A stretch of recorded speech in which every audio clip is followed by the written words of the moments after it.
Hello everybody and welcome back to another video. Today we're going to be doing a slightly different video here on the channel today.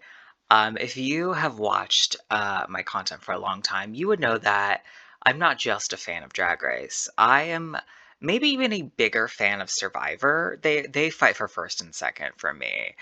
I love Survivor so much, and as of the day I was recording this yesterday, it was announced that the 50th season of Survivor is going to have a twist where the fans get to vote on different aspects of the season and what plays out in terms of are there hidden immunity idols? What colors do the tribes have? What twists might occur? We get to vote as a collective on what season 50 is going to look like. And I'm so excited for this because even though I love Survivor, I've had many a complaint for a period of time regarding some aspects of the show and some changes that they've made that myself and a lot of the fans are not happy with. So I thought it would be interesting to go through and talk about these different points that they've brought up and speak my piece on what I would like to see and why. And I'm going to be going over things that they've brought up and things that they haven't brought up as well. So I'm going over, there's going to be some things that they haven't mentioned is going to be changed, but I'm going to say, hey, you know what? You should also change this, by the way, because it'd be great. Before we go any further, please like, comment, and subscribe if you enjoy yourself. Leave your thoughts, feelings, and opinions down below. As always, I love to hear them. And let us get into it. So the things that we know for certain that we're going to have some influence over are the tribe colors, the hidden immunity idols, whether the tribes get rice to start or not, whether there's Final Four fire making, and whether it's a live reunion or it's filmed on location, in Fiji where they're filming. There might be some more things that we get to influence. The way that it was stated, it was left kind of ambiguous as far as I can tell regarding whether or not there's going to be more things that can be influenced by us. So we'll just have to wait and see. First things first, we're going to talk about some things that haven't been talked about before in terms of them on how many tribes are going to be present, if there's going to be any tribe swaps, and how many people they're going to be on the season. Now, if you are not familiar with Survivor, we are currently season 48 will be airing probably the day or two after this is being filmed. It's going to air Wednesday, February 26th. So it'll probably be, the day after I think this is going to be uploaded. And since season 41, the setup has been almost entirely the same in the fact that there have been 3 starting tribes with 6 people on each tribe, and that has not changed. A couple of seasons have had a swap of some form occur. Season 44 and 45 both had swap is a strong word. As far as I can remember, the season 45 one was a proper tribe swap, and the season 44 one was more of just like a shuffle, so to say, and that like one person from each of the 3 tribes swapped over to a different tribe. And the fact that it's been the same in terms of the amount of people, the amount of tribes, and only one actual true variation in the fact that there was a tribe swap in the past 8 seasons is so annoying, because that's kind of the beauty of Survivor, is that things change depending on the season and you got to be ready for it. And it was totally fine for years and years and years where people would be like, okay, it might be 3 tribes, it might be 2 tribes, there might be a swap, might be 2 swaps, might be no swaps. Everybody goes in knowing that, and it's fair in the fact that that everything has the potential to happen, and you just got to be prepared for it. And so if I am creating my ideal version of season 50, we're having 20 castaways because we already know season 50 will be a returnee season, and I want as many returnees as they can reasonably bring. Ideally, honestly, I think they would bump it up to even more people. I'd love like a 24-person cast, but I'm not going to get greedy here. Let's just stick with 20. 2 starting tribes and 1 tribe swap. Ideally, let's say we're going to start at 20. Ideally, the tribe swap would happen at like the final 16 or so, where we swap into 2 tribes still, and then merge at like 12 or something. This can always be a little bit fudged in any direction. That stuff doesn't really matter to me, but I really do want to see 20 castaways and 2 starting tribes and 1 swap would be so nice because we just had too much of the same in the recent years. Okay, tribe colors we do get to influence, and I've already seen other people say this online, and I also independently had this thought. I want pink and purple starting tribes. Is it girly? Yes, it's exactly what I want. Looking at all the seasons of US Survivor and the tribe colors that they've used. The least used colors, tied for last, are pink and brown, and we could do like a brown merge tribe. I think that'd be fun. And then followed by black and then purple. And so I think it would be really cute to have a pink and purple starting tribes. I think the set would look amazing, especially contrasted with like the sand and like the blue water and everything. I think it would be a really nice color scheme to have. And then I think a black merge tribe or a brown merge tribe would be really nice to have, considering that these colors have been disproportionately underrepresented in the past. And I just think it would look good as like branding, I think it would look nice. Okay, now on to hidden immunity idols and advantages. So, in the most recent seasons of Survivor, there have been a shit ton of advantages and idols. I mean, truly, like, idols everywhere, idols at the starting tribes, idols at the merge, potential other idols entering through like things and twists happening during the game, and then a bunch of other advantages, lose your votes, so many different things happening. And it's too much. I shouldn't need a bottom cryon that lists somebody having like 4 advantages. Like that shouldn't exist. I don't think that should have the capacity to happen. I want to keep hidden immunity idols because I think they are an integral part of the game at this point in its history, and I do think they add to the game in terms of adding tension and suspense and different things. But I only want there to be 3 idols total in the game. I think each starting tribe should get an idol. And I think when they merge, an idol should be placed at that merge camp, and that's it. Usually nowadays, when an idol is used, especially after the merge, they replace the idol, they hide it again for somebody else or potentially the same person to find it. I don't want them to rehide any of the idols. If it just so happens that one of these starting tribes does not find their idol before they merge, I would be okay with them replacing uh, like hiding 2 idols at the same time, or if the merge idol gets found and used, found or either or, them placing another idol out there, I'd be okay with that. But I just want there to be 3 max. And I think a few other advantages thrown in is okay. I think advantages potentially one at things like an auction, or maybe a couple of advantages hidden on rewards. I think those are okay. Because there are some advantages I do like, and there are some advantages that I think we need to like give some more time to really flesh out and see if these are like worthwhile things. Like, for example, the safety without power, I think we should try it again. It's only been used like twice, like actually been used, and I think it's been present like 3 times, and I think it just didn't get used one time. And so I would be interested in seeing the safety without power again. I think that could be a very fun one.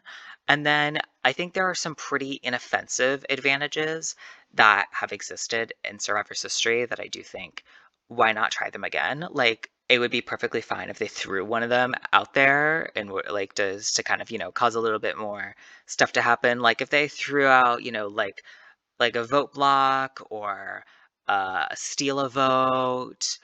Like I think those are totally cool. I would be down if they put one of each of those in there as well. And the shot in the darks, I mean, I'm gonna say no to the shot in the darks, but I honestly don't care that much. If they kept them, I prefer they got rid of them, I think, because while it is mostly inoffensive, I think the players at this point are so just like, this doesn't really matter unless I'm in such a pinch that it's hard to really tell if I'm in such a pinch, that it doesn't really matter as much as I think they kind of used to. Like they could also be used as like a bargaining chip, but girl, if you're just gonna use a bargaining chip, call it like a bargaining chip. I don't know. I think we should just get rid of them. But if they stay, it's fine. And I don't want any journeys on the season which is not really idols advantages related, except I guess it kind of is because that's a lot of where the advantages come from in the recent seasons. I don't want any journeys. I don't care. And I don't want them determining like who gets advantages and stuff. It doesn't really do it for me. But that's kind of the layout of advantages and idols that I want to see on this season. Now on to tribe supplies, whether or not they get rice and the 39 days, hopefully. I think they should have more rice and more supplies. They don't get rice nowadays. They used to for a long, long, long time. I think they should give them rice. And I think they should give them a few more supplies because uh, if you aren't well acquainted, for the first 40 seasons of Survivor, uh, this season lasted for 39 days. But starting with season 41, they changed it to 26, which a lot of people hated. I don't care that much. Like, it doesn't, like, it obviously affects it negatively, but I'm not, like, there are some people who do not watch because it's not 39 days. I'm like, it's not that big of a difference. Like, it's ultimately the same game, but regardless. I do prefer 39 days, and the whole point of bringing this up is the reasoning that they don't give them rice anymore and they give them less supplies is because it is a shorter season. So if they're not going to struggle with being out there as long, they want them to struggle more with giving them less supplies, which in theory makes sense. But I think they kind of have overdone it in a way, because now they just basically have nothing.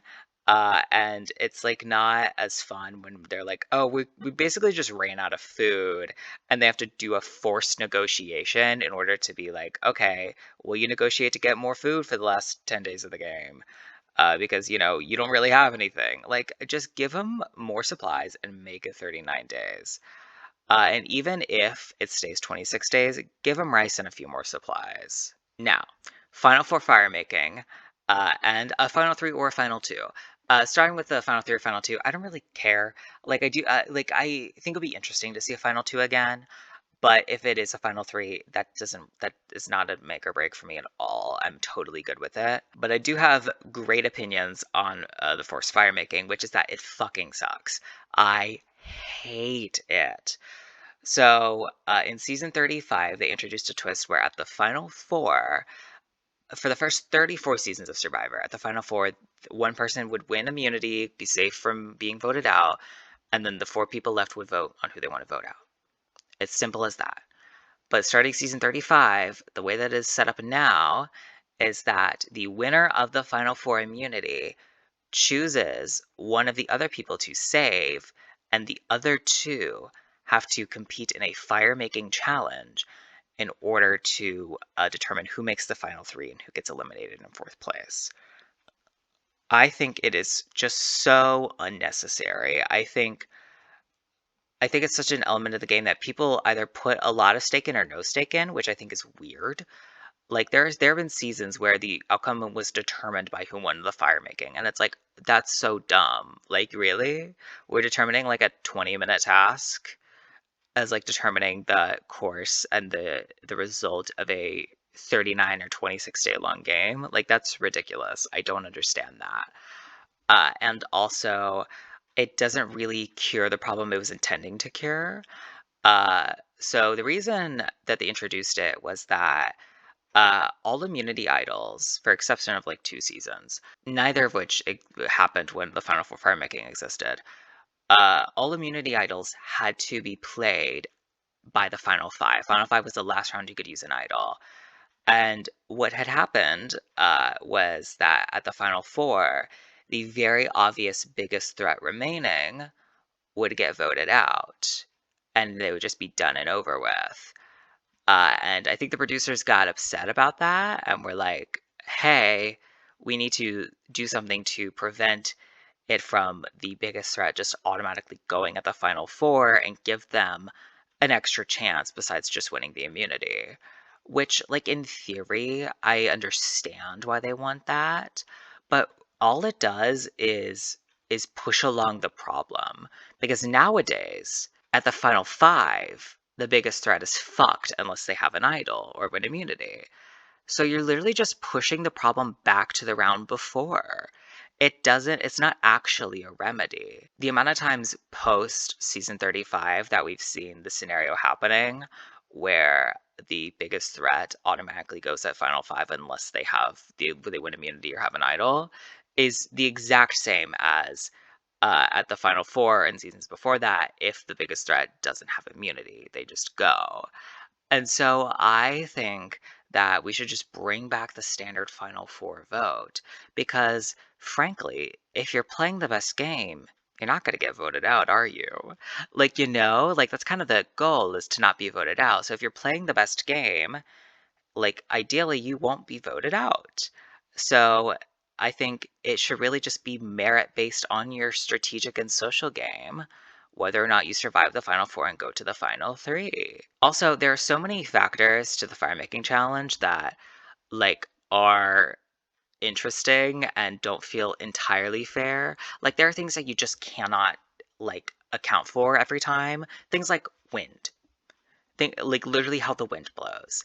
Things like, like, because fire making, yes, there's obviously tactics to it and ways to make it easier for yourself, and like, obviously that's a thing. There is a theory in terms of how to do it, but there are also uncontrollable factors. You could be striking that flint perfectly, and none of the coconut husk will catch on. That can happen. You could just strike that flint so well, and the coconut husk is just like, nah. Oh, we might light for a second. Oh, we're out. Damn. Like, there are too many weird factors that I just cannot get behind it. I think it's more fair to do a Final Four vote, and I think it makes more sense in terms of tension for the season, and that you are leaving this potential scenario where the biggest threat gets eliminated up until the last second where they could be eliminated instead of pushing it forward, where then we have a Final Four where it's less dramatic. Like, fuck fire making. I hate it. It should only exist in the scenario where at the Final Four it's a 2v2 tie. Then they can go to fire making if they want. That's fine. But forcing it to happen is gross. I hate it. Now, on the terms of live reunion or Fiji reunion, in the new era, they have had the reunions happen on site immediately after the season was done filming, with none of the pre-jury members there. Only people who made the jury phase of the game being present for the reunion. But prior to that, every reunion was live and happened right after the actual final episode is aired, so everybody could see the episodes airing and what happened in the edit and everything, and maybe things they weren't necessarily a part of while they were on the island. Things that happened on tribes that they weren't on, or on rewards that they weren't on. Things like that. And I think the live reunion is such a better way to go about it because the reunions that happen on site, people don't have enough time to decompress what happened. Like, it is honestly cruel to those people that are in the final three who lost to be like, okay, now we're immediately going to thrust you into like a talk show about your experience on Survivor. Why, yes, indeed, you did just find out that you lost $1 million like 30 minutes ago. But talk to us, tell us about it. Like, no, that's not fair. Let people have time to decompress, you know? Like, it doesn't feel okay. It feels icky to me. So I think the reunion should happen live, on a soundstage like the picture here, after everybody has a chance to see the episodes. But, I think the winner of the season should be revealed in Fiji. I actually really like that part of it. I think it is the most genuine, raw reaction that can occur.